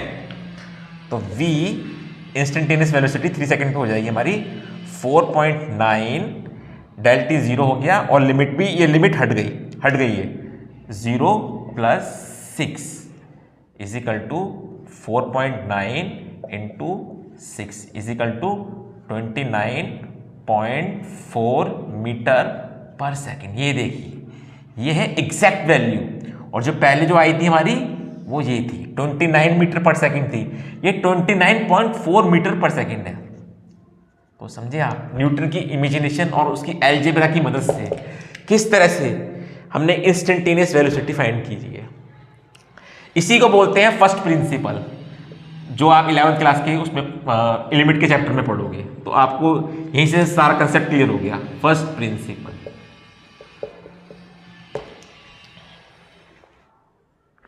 और यहीं से एक नई ब्रांच की शुरुआत हुई, डिफरेंशिएशन। यहां से आपको बता देता हूं मैं,